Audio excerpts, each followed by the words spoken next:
అన్నదాతల IKP సెంటర్ల ఒడ్లు పోస్తే అటు ఆఫీసర్లు కొనక తిప్పలు పెడితే ఇప్పుడు మిల్లర్లు కూడా మస్తుగానే తరుగు తీసేసుకుంటా తిప్పలు పెడుతురట. కింటలకు 2 కిలోలు కాదు 5 కిలోలు కాదు 19 కిలోల తరుగు తీసేస్తురట.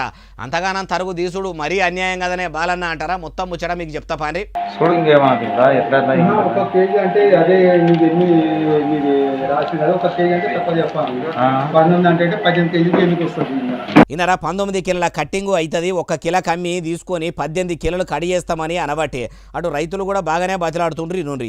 ఇప్పుడు మీకు అది పని చేస్తుంది కదా, నూకను అది ఇదో పని చేస్తుంది చూడు జరా. నూకలం కాదు మీకు అన్ని పని చేస్తా కదా ఇప్పుడు అన్ని కాదు, వాళ్ళకి 67 కిలోలు ఇవ్వాలి, అవి వస్తలేదు 50 కిలోలు వస్తున్నవి, అందుకోసం ఇబ్బంది. నేను అది మీకు ఏది ఖరాబ్ అయ్యేది ఏం కాదు, అదే ఖరాబ్ అయ్యేది కూడా వస్తలేదు.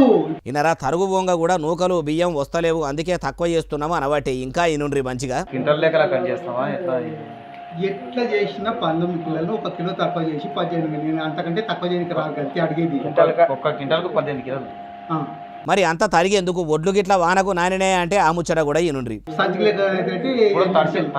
తడిసిన వడ్లన్నా తక్కువ చేసుకున్నావు కదా, మరి ఒట్టి కూడా వడ్లు తడిసిన దాంట్లో అవుటన్ గురించి కాదు. తడిసినవి అవి తడిసినందుకు 5 కేజీలు కట్ చేస్తున్నా అవుటన్ వస్తుంది. అది తడిసినందుకు 5 కేజీలు కట్ చేస్తున్నా. మీ దాంట్లో బియ్యం నూకలు ఏవి వస్తలేవు.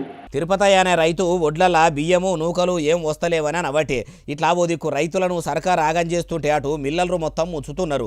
అయ్యా కోపన మంత్రి ఉత్తమ్ కుమార్ రెడ్డి సారు, వ్యవసాయ మంత్రి తుమ్మల నాగేశ్వరరావు సారు, మీరు ఏసీఆర్ల సల్లగా కూసునుడు బంధు పెట్టి పని కట్టుకొని మరి పల్లెల్లా తిరుగుకుంటా ఐకేపీ సెంటర్లలో అవస్థలు పడుతున్న అన్నదాతలను ఆదుకునే పని పెట్టుకోరి. ఎందుకంటే నమితిరా శివ అంటే ఏమో చేస్తేనే అవ్వ అన్నట్టు అన్నదాతలను కొనాఖరికి రైస్ మిల్లులోళ్ళు కూడా ఆగం చేస్తున్నారు అంటున్నారు ఈ ముచ్చటిన్నోళ్ళు.